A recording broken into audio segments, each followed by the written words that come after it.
We were talking about normal G-man effect in last video and we found कि किस तरीके से strong magnetic field के अंदर तीन फ्रीक्वेंसीज आती हैं मैथमेटिकली। हमने ये कंडीशन तक पहुंचे थे हम लोग कि फ्रीक्वेंसी जो होगी वो हो जाएगी new note and plus it was delta M L, okay, and this was E B by 4 pi M.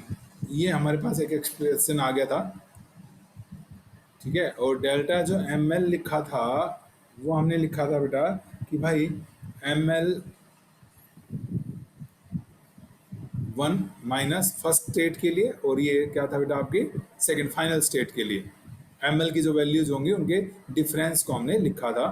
और मैंने कहा था कि भाई जो सिलेक्शन रूल्स हैं, सिलेक्शन मीन जो परमिसिबल ट्रांजिशंस हैं, सिलेक्शन रूल जो हैं वो कहता है कि डेल्टा एम एल जो है it is equal two plus minus 1 या 0 होता है, प्लस माइनस 1 या 0 होना चाहिए, ठीक है कि नहीं।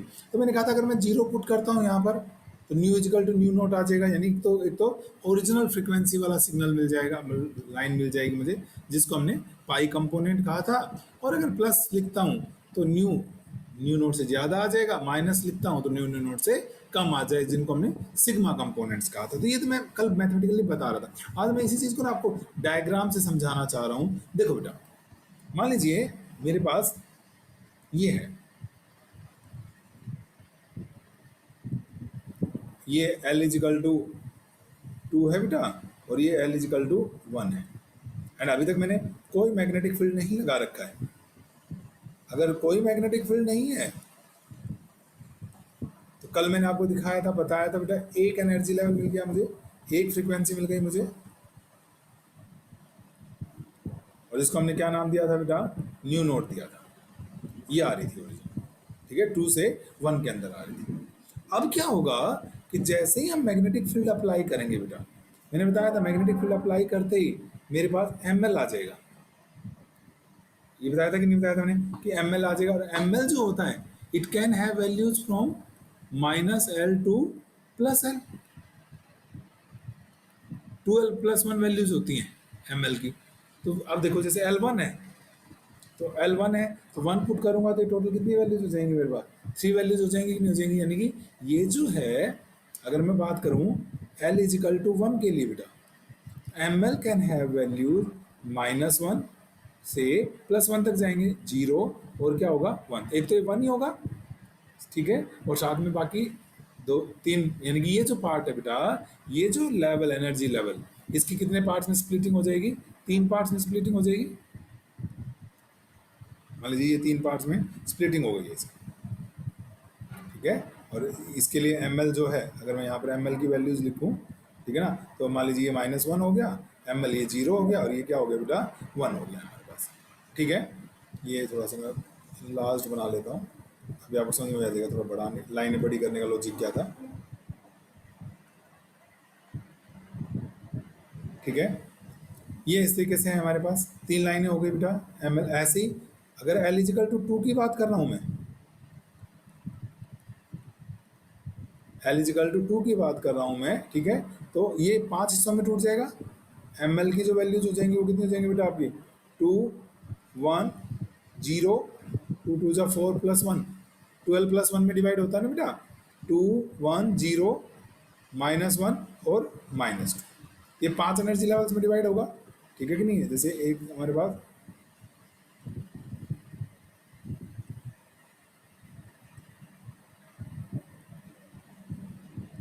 ये हो गया हमारे पास, और एम एल जो हो गया बेटा वो कितना हो गया 2 1 0 माइनस 1 और माइनस 2। ये सीन कब है, इन presence of external magnetic field, in presence of magnetic field. और मैग्नेटिक फील्ड भी कैसा स्ट्रॉन्ग की बात चल रही है अभी, क्योंकि हम क्या पढ़ रहे हैं बेटा, ये टॉपिक जो है हमारा ये कौन सा चल रहा है आपका, नॉर्मल जी मैन इफेक्ट ही तो चल रहा है। It is normal Zeeman effect, normal Zeeman effect आपका कंटिन्यू है लास्ट वीडियो से। अब देखो बेटा ट्रांजिशन इस ढंग से होनी चाहिए कि डेल्टा एम एल या तो -1 हो या +1 या 0, और फर्स्ट से सेकंड में जाना। जैसे मान लो, अब मान लीजिए मैं ये एक ट्रांजिशन करता हूँ बेटा, फॉर एग्जांपल मैं एक ये वाली ट्रांजिशन दिखाता हूँ आपको, -2 से -1 तक। मान लीजिए क्या ये पॉसिबल है, पहले तो ये देखते हैं। ये क्या हुआ है आपका, -2 से -1 तक गए हम। ओके, तो क्या होगा हमारे पास, ये भाई किसका मन कर रहा है, आजाद सिंह लाइन ड्रा करने का मन कर रहा है, तो अच्छी बात है, करो ड्रा, शहबाज, मुझे तो अच्छा ही लगेगा कि पढ़ाने से पहले ही अगर आप आर्टिकल कर पाएंगे तो it will be, I will be very happy. तो क्या होगा हमारे पास, ये क्या हुआ देखो, -2 से -1, ठीक है, ये जो लाइन है हमारी, तो इसमें हम गए -2 से -1 ml। चेंज इन ml कितना हुआ बेटा, initial minus final, minus minus plus हो जाएगा, तो -1 हो गया, ठीक है। यानी ये लाइन किसको रिप्रेजेंट कर रही है, delta M L equal to -1 को। तो पॉसिबल है ये तो। अगली देखो, अच्छा -2 से और किसी में पॉसिबल है तो देखो जरा, क्या -2 से 0 पे जा सकते हैं, यस और नो, जल्दी सोच के बताओ बेटा, क्या -2 से 0 पे जा सकते हैं, कितना चेंज हो जाएगा, -2 का चेंज नहीं हो जाएगा, विच इज नॉट पॉसिबल। -2 पे जाना जो चेंज है ये पॉसिबल नहीं होगा, ठीक है ना। फिर -2 से 1 पर भी नहीं जा सकते हो, चेंज कितने का हो जाएगा, -3 का चेंज हो जाएगा बेटा, गैप 0 या +-1 होने चाहिए। तो ठीक है, तो -2 से हम सिर्फ कहाँ जा सकते हैं, -1 में जा सकते हैं। अब बात करें हम -1 से कहाँ जाएं हम, 0 वाले देख लेते हैं जिनमें 0 होगा पहले। तो नहीं, ये कौन सा लिखा है मैंने, -1 वाले, तो -1 वाले का देख लो, तो एक ही आ जाएगा, हाँ 0 में ले जाऊँ इसको, ठीक है बेटा। -1 से 0, -1 का डिफरेंस आ गया, 0 से 1 में चले जाओ, एक डिफरेंस ये आ गया -1 का। देखो जरा, मुझे तो लगता है ये 3 ही लाइन आएंगी, ये गलत बना दिया मैंने।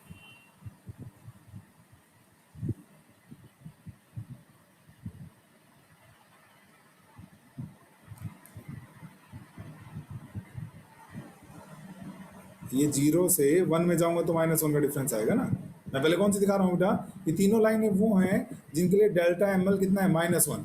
आई डोंट थिंक बाकी किसी में आएगा। अब जैसे 1 से मैं किसी भी लेवल में जंप कर लूँ बेटा, -1 का डिफरेंस नहीं आएगा। 1 से 1 में जाऊंगा 0 है, 1 से 0 में जाऊंगा तो 1 का डिफरेंस है, 1 से -1 में जाऊंगा तो 2 का डिफरेंस है, ठीक है। तो यही तीन बने बेटा। तो इनकी जो फ्रीक्वेंसी आएगी वो कौन सी होगी, ये -1, यहाँ पर यहाँ पे -1 रखोगे आप, तो ये आएगा न्यू नोट माइनस, चलो मैं डेल्टा न्यू लिख देता हूँ, डेल्टा न्यू इस फैक्टर को लिख रहा हूँ बेटा, डेल्टा न्यू किसको लिख रहा हूँ मैं, लेट ई बी बाई 4 पाई, ठीक है भाई। एक -1 वाला पकड़ लिया, अब हम 0 वाला पकड़ लें। 0 वाली देखो लाइन है, -2 से किसी में जाऊं 0 नहीं आएगा, -1 से -1 में चला जाऊं, -1 से -1 में,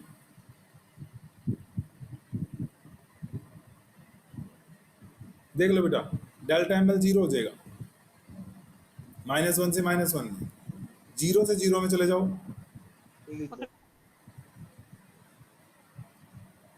और 1 से 1 में चले जाओ, बस तीन ही पॉसिबिलिटी होंगी 0 के लिए। तो बेटा सेट वाइज करोगे तो ही ठीक होगा, नहीं तो लाइन कोई ना कोई रह जाएगी 1 से 1 में। अब देख लो 0 की और नहीं बनेगी, 2 से आप कहीं भी जाओ 0 तो बनेगा नहीं। ये तीनों लाइनें कौन सी हैं बेटा, जिनके लिए डेल्टा एम एल ब्लैक में जो लिख रहा हूँ 0 है, और अगर ये डेल्टा एम एल 0 है तो इन तीनों की जो फ्रीक्वेंसी आएगी, मैं यहाँ कर दूँ, ये जो आ रही है ये ब्लैक में, इनमें जो फ्रीक्वेंसी आ रही है वो कौन सी होगी बेटा, न्यू नोट, ओरिजिनल फ्रीक्वेंसी होगी।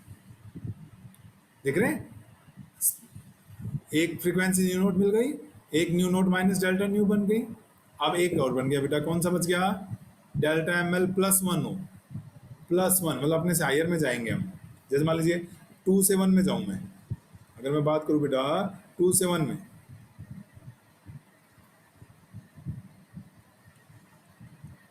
देख लो 2 से 1 में 2 -1 सीधा सीधा 1 बच गया। 1 से 0 में चला जाऊं, 1 से 0 में चला जाऊं, 1 से 0 में चला गया बेटा। ये देखो, बोले ये अब आपको समझ में आएगा। वैसे तो आप बुक्स में देखो क्यों लगे कि लाइन ऐसे ड्रा कर रखी है, ऐसे नहीं ड्रा कर रखी है, लॉजिक है इनके पीछे कि कौन सी लाइन परमिसिबल है, कौन सी लाइन परमिसिबल नहीं है बेटा। ठीक है, तो 1 से 0 में 1 हो गया, और 0 से -1 में चला जाऊं तो भी तो 1 का डिफरेंस आ गया, +1 का। बाकी कोई पॉसिबिलिटी नहीं। -1 से मैं कहीं भी जाऊं, -1 से 1 में जाऊंगा, -2 का डिफरेंस हो जाएगा। -1 से 0 में तो माइनस वो पहले आ चुका होगा। ठीक है ना बेटा, तो 3 लाइनें यहाँ आ गई। ये कौन सी लाइन, ये जो कलर है किसको शो कर रहा है, delta ML +1, initial minus final को। अगर ये +1 है बेटा, अगर ये +1 है तो इनकी फ्रीक्वेंसीज क्या आ गई, new naught plus delta nu. आप चेक कर सकते हैं, बाकी और कोई ट्रांजेक्शन पॉसिबल ही नहीं होगी। तो आपके पास नॉर्मल जीमेन इफेक्ट में आपने कहा था कल 3 फ्रीक्वेंसीज आ रही हैं बेटा, एक ओरिजिनल न्यू नोट, एक न्यू नोट से कम, और एक न्यू नोट से ज़्यादा आ रही है। और जितनी कम है उतनी ज़्यादा है, देख लो, ये बताया था मैंने। मोर ओवर फ्रीक्वेंसीज 3 आ रही हैं, साथ में इंटेंसिटी भी बढ़ गई। इंटेंसिटी समझते हैं, नंबर ऑफ लाइन्स की बात कर रहे हैं। देखिए इंटेंसिटी नंबर पे डिपेंड करती है, इंटेंसिटी तो नंबर को रिप्रेजेंट करती है। ठीक है, और एनर्जी जो होती है, ईच लाइन, ईच फोटोन, वो फ्रीक्वेंसी पे डिपेंड करती है। तो अगर मैं पूछूं एनर्जी, स्पेक्ट्रल लाइन तो 3 ही काउंट होंगी है। क्यों? क्योंकि 3 डिफरेंट रेंज निकल रही हैं बस, लेकिन उनकी हर एक के अंदर 3-3 लाइनें और आ रही हैं, नंबर ऑफ लाइन्स ज़्यादा हो गई हैं हमारे पास। तो ये सारा था बेटा आपका नॉर्मल जीमैन इफेक्ट के बारे में। मैंने आप लोगों को समझाया कि किस तरीके से स्प्लिटिंग ऑफ लाइन्स होती है in case of what is that called बेटा, स्ट्रॉन्ग मैग्नेटिक। क्लियर? अगर हम by the way week magnetic field लगाते हैं बेटा, तो मैंने कहा था जो इफेक्ट आएगा, ठीक है, वो इफेक्ट फिर कहलाता है आपका अनोमलस जीमैन इफेक्ट। दूसरा इफेक्ट स्टार्ट कर रहे हैं बेटा अब, तो this is anomalous, is anomalous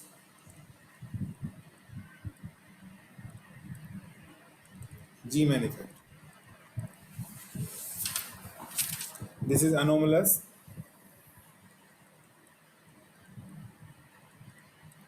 सीधी सीधी बात है बेटा, मैंने कल बताया था कि स्ट्रॉन्ग मैग्नेटिक फील्ड में तो सिर्फ ये कितने पार्ट में टूट रही थी, 3 ही लाइनों में टूट रही है। लेकिन अगर आपका वीक मैग्नेटिक फील्ड है बेटा, तो इट इज फाउंड कि जो स्पेक्ट्रल लाइंस हैं, they get splitted in more than 3, sometime it is split in 10 lines also. So in number of component lines में डिवाइड हो जाती है spectral lines in presence of weak magnetic field, and this splitting is called anomalous Zeeman effect. The splitting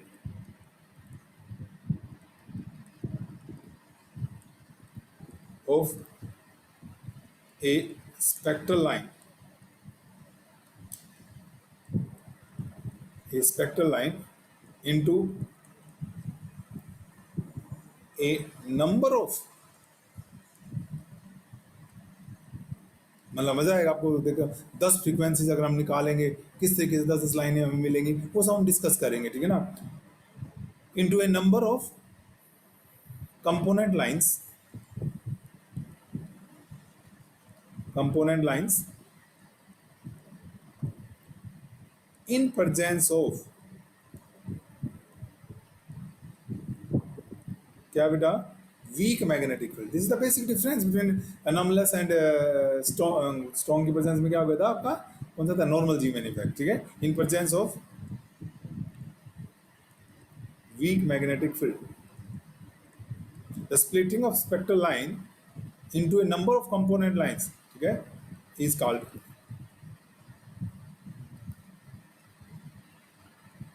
anomalous Zeeman effect। और anomalous Zeeman effect उन atoms में होता है बेटा जिनके अंदर स्पिन एंगुलर मोमेंटम भी होता है। स्पिन की वजह से भी आपका मैग्नेटिक मूवमेंट होता है। कल आपने कहा था कि स्पिन मैग्नेटिक मूवमेंट 0 होता है, सिर्फ कल एल का रोल था, डेल्टा ML की बात कर रहे थे आप बेटा, ठीक है ना। स्पिन का तो रोल ही नहीं था उसके अंदर। लेकिन इसके अंदर क्या होगा कि it take place in those atoms for which net spin magnetic moment is also not zero and net orbital angular momentum की जो मैग्नेटिक मूवमेंट था, ठीक है, orbital magnetic movement is also not equal to zero बेटा आपके पास। यानी इनके पास spin भी है और एल भी है। तो आप वेक्टर मॉडल में पढ़ चुके हैं ना, क्या होगा आपके पास कि अगर मान लीजिए ये एल है, ये एस है, तो दोनों कंबाइन करके क्या बनाएंगे बेटा, जे बनाते हैं। एंड दिस प्रीसेस अराउंड जे, याद होगा आपको, हमने बनाया था, तो they will form J. And ये इसके प्रीसेस करता है इस तरीके से, और ये इस ढंग से दिखा देता हूं।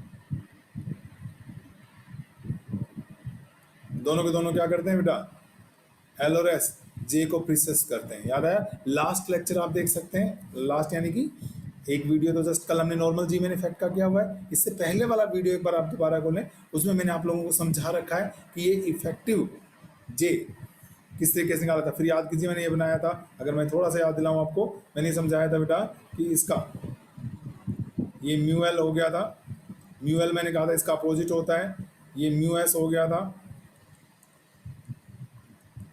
और फिर आपको ध्यान आएगा इनके कंपोनेंट्स रिजोल्व किए थे हमने, ठीक है। तो इन याद है, इसके लिए कंपोनेंट्स रिजोल्व किए थे, मैं दोबारा नहीं कर रहा हूँ सब, आप उस वीडियो में देख सकते हैं। ये मान लो थीटा 1 था, ये कुछ याद आएगा, ये थीटा 2 था, ये थीटा 2 था, इनके कंपोनेंट्स रिजोल्व करे थे हमने, इधर कोस कंपोनेंट आए थे। पर अगर दोबारा हम करेंगे तो वही सारा टाइम दोबारा लग जाएगा, ठीक है। तो आप वहाँ पर दोबारा से चेक करेंगे बेटा। एंड तो हम क्या कहेंगे कि भाई आपका टोटल हमने निकाला था for such atoms, for such atoms total magnetic dipole moment, magnetic dipole moment आया था बेटा म्यू जे, भाई स्पिन की वजह से हो तो म्यू एस, ठीक है, ऑर्बिटल की वजह से हो तो म्यू एल, और अब रिजल्टेंट क्या आ जे, तो म्यू जे हमने बेटा लास्ट टाइम निकाला था, and it comes out to be g mu B and g, where जो जी था बेटा, इट वाज हमने बोला था लैंडीज जी फैक्टर था, it has very important role in anomalous Zeeman effect, ठीक है। इसकी वैल्यू बेटा मैं याद दिलाऊं, जी की वैल्यू आई थी 1 plus it was J square plus S square minus L square upon 2 J square, ये वैल्यू मैं बता चुका हूं। Okay, last time mu B पता ही आपको क्या होता है, मतलब ये ठीक है ना, ये जे है आपका, ये जे है, ठीक है। और म्यू बी तो बोहर्स मैग्नेटोन है, कल भी यूज कर रहे थे बेटा हम, e h upon 4πm, this is called Bohr's magneton.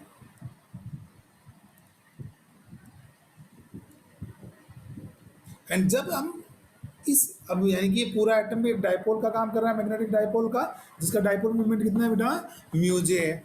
और इसको जब हम मैग्नेटिक फील्ड में रखेंगे तो हमारी इसके ऊपर टॉर्क लगेगा, बिल्कुल सेम जैसे हमने कल किया था, बहुत कुछ वैसा ही आर्टिकल मिलता जुलता है बस। लेकिन यहाँ पे जो एक एक्स्ट्रा टर्म आ गई बेटा, वो जी की आ गई। एंड जी जो है वो खतरनाक टर्म है, इसमें जे का रोल भी है, एस का रोल भी है, एल का भी रोल है, यही हमारी प्रॉब्लम को बढ़ाएगी, ठीक है कि नहीं है।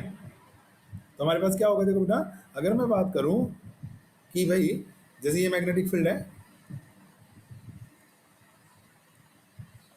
और ये मान लीजिए मैंने एक मैग्नेटिक डाइपोल रख दिया, कितने एंगल पर, थीटा एंगल पर, इसके एक्सेस के अलॉन्ग मैंने लाइन ड्रा कर दी है, ठीक है। और इसका मैग्नेटिक मूवमेंट मान लीजिए कितना है बेटा, म्यू जे है, और ये बी मैग्नेटिक फील्ड है। तो हम सीधी सीधी बात क्या कहेंगे कि भाई आपका व्हेन एटॉमिक डाइपोल का काम कर रहा है ये, when atomic dipole having total dipole movement, having total dipole movement कितना बेटा, mu J is placed in magnetic field,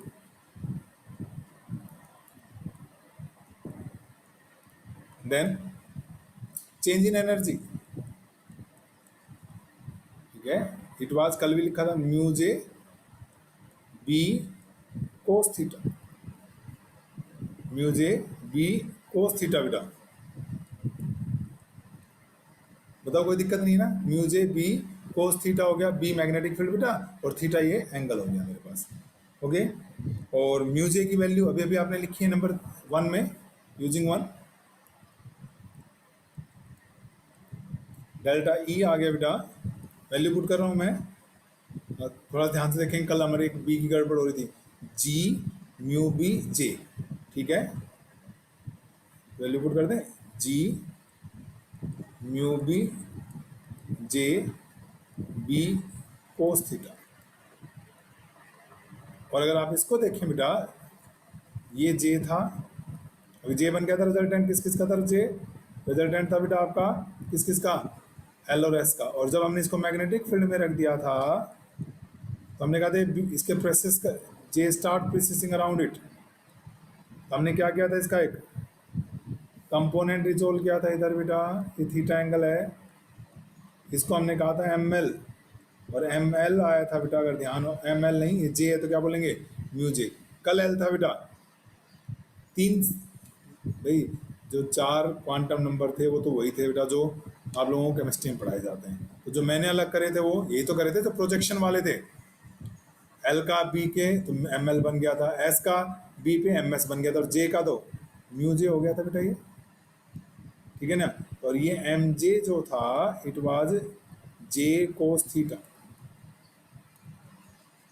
बोलो ठीक है कि नहीं है, ये मतलब जे कोस थीटा आ गया हमारे पास, ओके। और इसको क्या नाम दिया था, जे कोस थीटा को हमने magnetic total angular momentum quantum number, magnetic, क्योंकि जे क्या है total, it was magnetic total angular momentum quantum number, बेटा जो 7 आपको मैंने क्वांटम नंबर पढ़ाए हैं उन क्वांटम नंबर में देख लेना, आपको ये मिल जाएगा, ठीक है। तो जे कोस थीटा की जगह एम एल रख लो, एम जे रख लो, ये क्या आ जाएगा बेटा, डेल्टा ई मेरे पास आ गई, M J g M J mu B into B, mu B into B आ गई, बताओ भाई ठीक है कि नहीं, यहाँ तक की बात है, ठीक है। अगर हम बात करें अब, देखो जैसे कल हम बात कर रहे थे, जब तक हमने कोई मैग्नेटिक फील्ड नहीं लगाया था बेटा, ये एनर्जी याद करो, E01 लिखी थी, ये थी E02, और ये की थी, कब थी बेटा, no magnetic field, in absence of magnetic field,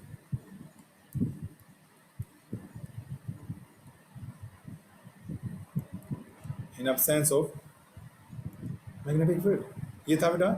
तो अब क्या होगा, एक इलेक्ट्रॉन अगर जंप करेगा यहाँ से, एक एटम जंप करेगा बेटा यहाँ पर, एनर्जी रिलीज करेगा एच न्यू, और वो एनर्जी जो होगी इन absence of, in absence of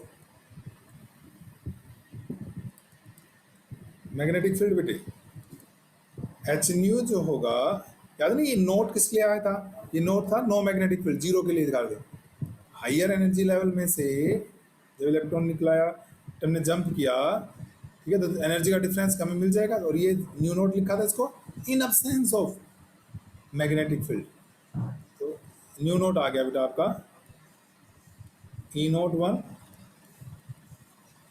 E02 upon H आ गया मेरे पास। अब क्या होगा, जैसे ही मैं वीक मैग्नेटिक फील्ड लगाऊंगा बेटा, ये E01 और E02 दोनों की दोनों जो है बेटा क्या हो जाएंगी, मॉडिफाइड हो जाएंगी कि नहीं हो जाएंगी हमारे पास, और उनके अंदर ये टर्म आ जाएगी, जी की टर्म आ जाएगी हमारे पास, तो देखो क्या आ जाएगा हमारे पास, देखो now in presence of, in presence of external weak magnetic field,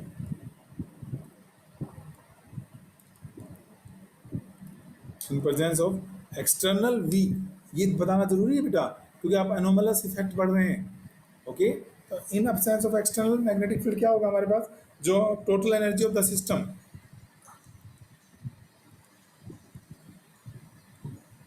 total energy of system, E लिख रहा हूं बेटा, क्या हो जाएगी देखो, ई नोट तो थी इन एब्सेंस, और साथ में डेल्टा ई और आ गया, तो ये क्या आ गया, ई नोट और प्लस जी, लैंडिस जी फैक्टर बेटा, जिसकी वैल्यू आती है आपको निकालनी। एंड आगे बोलो क्या था इसमें, अभी अभी तो लिखा था, ये आया था एम जे, और ये था बेटा म्यू बी बोर्ज मैग्नेटॉन, और ये बी मैग्नेटिक फील्ड के लिए था, G M J mu B और बी हो गया, ठीक है ना बेटा। तो ये क्या हो गया हमारे पास, अगर हम इसकी बात कर रहे हैं, तो जैसे मैं E1 फर्स्ट लेवल की बात कर रहा हूँ, जो हायर लेवल था बेटा आपका, जो इनिशियल स्टेज है आपकी, उसकी एनर्जी थी E01, ये तो थी इन अब्सेंस।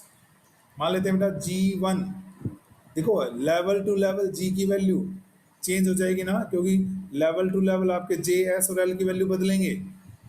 मान लीजिए पी है, ठीक है ना, क्वांटम नंबर जे की वैल्यू 3/2 भी हो सकती है, 1/2 भी हो सकती है, तो अकॉर्डिंगली ये सारा का सारा डाटा चेंज हो जाएगा। तो इस लेवल के लिए जी की वैल्यू कितनी है, अकॉर्डिंगली साथ में क्या है बेटा आपका एम जे 1 मान लूँ मैं इसको भी फर्स्ट लेवल के लिए, और साथ में क्या हो गया बेटा, अब म्यू भी तो सेम रहेगा, बोर्ज मैग्नेटॉन और मैग्नेटिक फील्ड भी सेम लगाया है मैंने आपको, इसमें कोई चेंज नहीं। सिमिलरली अगर मैं E2 की बात करता हूँ अब आपके साथ, तो ये क्या हो जाएगा बेटा, ये हो गई एनर्जी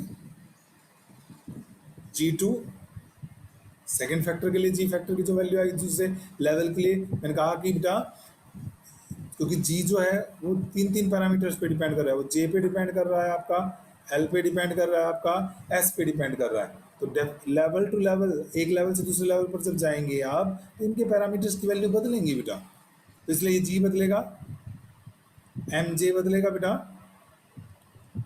म्यू बी और B,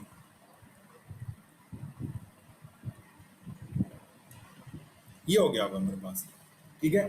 and depending upon this value, खाली एम जे की ही नहीं, ठीक है ना, एम जे भी याद करो वही वैल्यूज थी, हमने कहा था M J can have values, it can have values from -j to +j, that is कितनी वैल्यूज हो सकती हैं, 2j+1 वैल्यूज होगी कि नहीं होगी, it can have 2j+1 values, यानी कि हर एक एनर्जी लेवल कितने लेवल्स में स्प्लिट हो सकता था, 2j+1, लेकिन अभी रुको, साथ में जी भी है इस बार, जैसे ml था, आपने अभी 2 और 1 का एग्जांपल लिया था, यहाँ पर देखो कैसे ये ml के अकॉर्डिंग ये 3 में और ये 5 में स्प्लिट हो गया था, बिल्कुल उसी तरीके से बेटा ये एनर्जी लेवल स्प्लिट होंगे, और साथ में जो जी भी लेकिन इस वैल्यू को क्या करेगा, अफेक्ट करेगा बेटा, ठीक है। तो अब जब इलेक्ट्रॉन जंप करेगा बेटा, कहाँ से, हायर एनर्जी लेवल से लोअर लेवल पर, तो in presence of, in presence of magnetic, और डेफिनेटली बार बार बता रहे हैं हम, कौन सा चल रहा है, weak, in presence of weak magnetic field, the frequency of emitted spectral line, emitted spectral line क्या हो जाएगी बेटा, अगर आपका इनिशियल स्टेज क्या है E1, वहां से कहाँ जा रहा है आपका E2 में जा रहा है, तो जो डिफरेंस होगा एनर्जी का वो एच न्यू की फॉर्म में बाहर आ जाएगा हमारे पास, यानी कि यहाँ पर अब न्यू जो आएगा वो कितना आ जाएगा बेटा, E1 minus E2 by H, E1 minus E2 by H, ठीक है। और अब मैं करूं इनको वैल्यूज पुट बेटा, इसमें से सब्ट्रैक्ट कर रहा हूं, it becomes E01 minus E02 by H, इन दोनों में देखो बेटा जी one mj1 minus G2 mj2 G1 mj1, ये दोनों कॉमन ले लूँगा मैं, ये आ गया म्यू बी बी, ये कॉमन बेटा अपॉन एच। क्लियर है, यहाँ तक की बात है हमारे पास। ओके, और देखो बेटे यहाँ पर ये E01 minus E02 by H new note के बराबर आ गया, न्यू नोट के बराबर है। यहाँ से न्यू देखो बच्चे, ये कितना आ जाएगा बेटा, नहीं ये सॉरी, ये न्यू नोट आ गया, वही न्यू नोट मॉडिफाई हो गया, यानी कि plus this is J M J one M minus G2 mj2 और म्यू बी की वैल्यू पुट करते हैं force model magneton EH upon 4πm। ये रहा बेटा, बोहर मैग्नेटॉन एज सच कहीं नहीं बदला है, EH अपॉन 4πm होता है, तो ये आ जाएगा आपके पास, यहाँ पुट कर रहा हूँ बेटा, EH upon 4πm into B by H. हाँ ध्यान है, एच से एच कैंसिल आउट हो गया, ये बच गया EB by 4πm। This is nu is equal to nu naught plus, हाँ जी क्या आ रहा था, G1 mj1 minus G2 mj2। Actually यही हमारी अगली क्लास का मेन फैक्टर है, पूरा एक वीडियो, एक पूरा लेक्चर हम सोडियम लाइन की स्प्लिटिंग डिसाइड करेंगे अकेले, यानी ब्रैकेट, बाकी सब तो सब ये हो गया EB/4πm। और कहो तो EB/4m को देखो, आज बिल्कुल शुरू में हमने डेल्टा न्यू माना था, इसमें देखो ये वाला वही फैक्टर आ गया कि नहीं आ गया बेटा, change in frequency, shift in frequency भी कह सकते हैं हम, और चेंज इन फ्रीक्वेंसी भी कह सकते हैं। तो क्या आएगा देखो बेटा, दिस इज, इसको हम क्या पुट कर लें,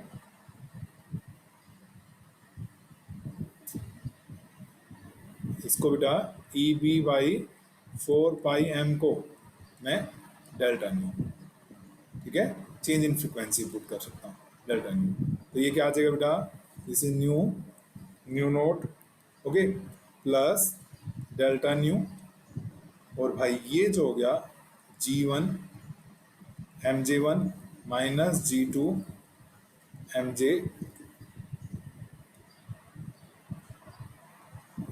This will be the expression for the frequency of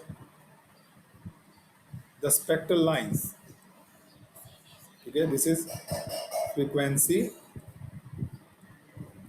of the spectral lines। ये एक लाइन नहीं है, it is the group of lines, ये फैक्ट जो ब्रैकेट है, ठीक है, यही हमारे ग्रुप ऑफ लाइंस में डिवाइड करेंगे। This is frequency of spectral lines emitted in presence of weak magnetic field।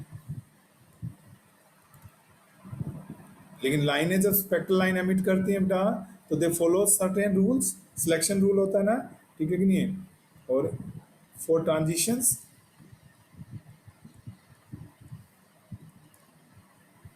ठीक है, फॉर ट्रांजिशंस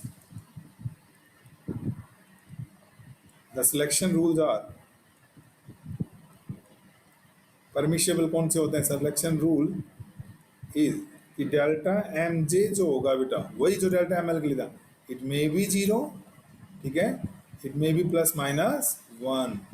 लेकिन बच्चों अब आप देख पा रहे हैं बेटा, अब यहाँ से आप डिफरेंस भी समझ सकते हैं नॉर्मल और एनोमलस में।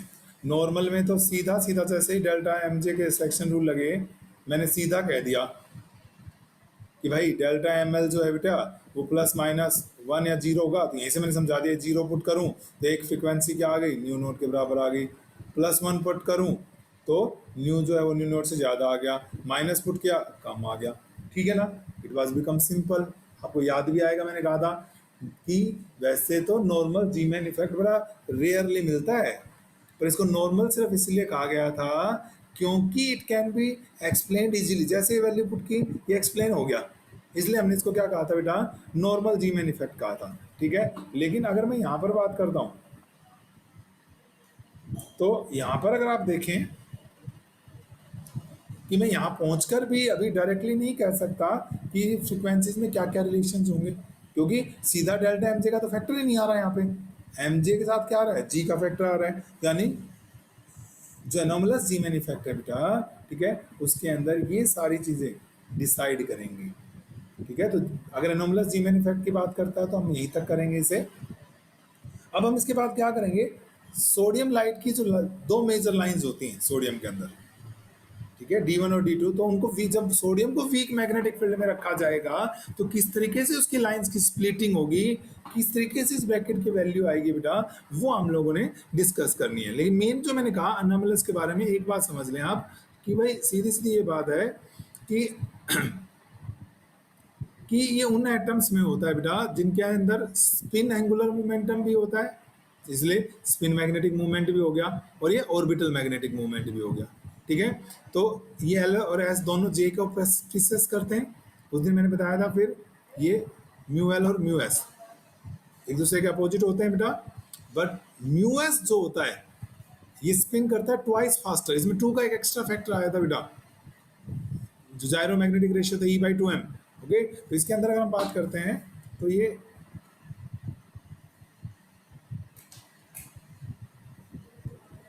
इस तरीके से रहता है हमारा, ठीक है, कि भाई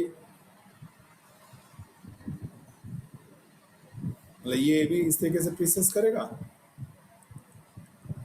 और ये म्यू एस भी प्रीसेस करेगा, ठीक है ना। और ये इधर क्या आया था, इनके कंपोनेंट तोड़े थे बेटा हमने, और ये इसका रिजल्टेंट था। तो इनके लिए टोटल मैग्नेटिक मूवमेंट आप पिछले वीडियो से निकाल सकते हैं, ये वाली वैल्यू है बेटा। और ये जब हमने कहा मैग्नेटिक फील्ड में रखेंगे तो हमारी जो एनर्जी है वो मॉडिफाई हो जाएगी, हमने चेंज इन एनर्जी निकाल लिया बेटा। फिर हमने इन अब्सेंस देखा, ये न्यू नोट थी, और फिर हमने इन प्रेजेंस ऑफ मैग्नेटिक फील्ड देखा बेटा कि क्या हमारी फ्रीक्वेंसी आएगी, नहीं, ठीक है। दोनों लेवल्स की एनर्जी मॉडिफाई होगी और उनका डिफरेंस हमें एच न्यू दे रहा है, और वहां से हमने न्यू निकाल लिया बेटा, ठीक है।